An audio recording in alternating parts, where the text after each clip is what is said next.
सपना से ऐसी गलती हुई है जिसकी उन्हें सजा मिली है, या आप भी उसी तरीके से समर्थन की बात करना चाहेंगे?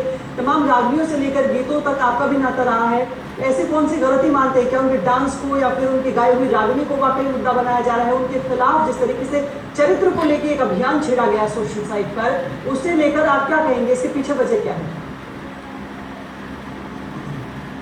देखिए शारदा, मैं बहुत आश्चर्यचकित हूँ कि समाज सेवी हमारी बहन संतोष दहिया जी, डॉक्टर दीप्ति जी, सुनीता दीदी, आप सब लोग एक ही दृष्टिकोण में बात कर रहे हो। एक जो सबसे महत्वपूर्ण दृष्टिकोण जो आपने नजरअंदाज कर दिया वो ये है कि जातिवाद पर तो उछल पड़ेंगे, एक जातिगत टिप्पणी आ गई तो आग लग गई, हर जगह सब कुछ उछल गया।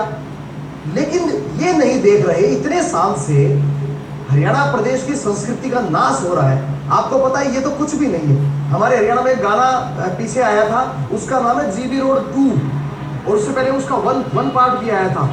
जब संस्कृति का इतना नाश हो रहा है और कोई नहीं बोल रहा, तो आप क्या सोचते हो समाज की सोच जा रही है? मैं ये कहना चाहता हूँ कि जिस समाज में, जिस प्रदेश में सांस्कृतिक विरासत को सामाजिक लोग नहीं संभाल पाते ना, उस प्रदेश में दंगे फसाद, ये हुआ ना कि अगर गजेंद्र जी इस मुद्दे में तो ये है ना सवाल कि अगर सपना को किसी ने रागनी गाने के लिए कहा, उन्होंने रागनी गाई, और एक शख्स हैं जिन्होंने इस पर मुद्दा बनाया, जिन्होंने इस मामले पर केस दर्ज करवाया, उसके बाद ये अभियान छेड़ा गया, तो इस मामले में तो एक ही शख्स पर आरोप लगेगा। पूरे हरियाणा के लोगों को या हरियाणा की संस्कृति को लेकर सवाल नहीं उठने चाहिए। इस मुद्दे में सिर्फ एक शख्स है जिसने इस पूरे मामले को मुद्दा बनाया है। अगर बात 32 और 36 जातियों की हो रही है तो बाकी किसी जाति ने इस पर सवाल ही नहीं उठाया। देखिए पहले भी बहुत सारी रागनियां गाई जा चुकी हैं।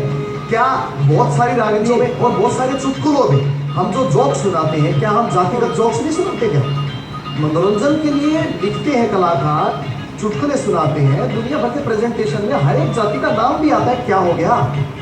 क्या बवाल हो गया? एक रात का खेल है, 2-3 घंटे तक लोगों का मनोरंजन करने के लिए डॉक्टर पे, इंजीनियर पे, अलग अलग जातियों पे, अब सरदारों के ऊपर कितने चुटकुले हैं। अब सिख समाज अगर रोज केस करने बैठ जाए, अब बाबा रामदेव जी पे कितनी ऐसी मैं देखता हूँ टीवी चैनल्स पे कि बहुत सारी मिमिक्री आई हुई है, बाबा रामदेव जी उन सब पे केस करने बैठ जाए। मैं ये समझता हूँ कि समाज का सौहार्द, वो उसको जोड़ने के लिए कुछ एक चीजें बहुत ही अच्छे से समझनी चाहिए हमें। हर चीज पे राजनीति नहीं करनी चाहिए। मुझे लगता है ये जो केस हुआ है ये एक छोटी राजनीति के तहत हुआ है, नहीं तो समाज ने तो उसे माफ कर दिया था।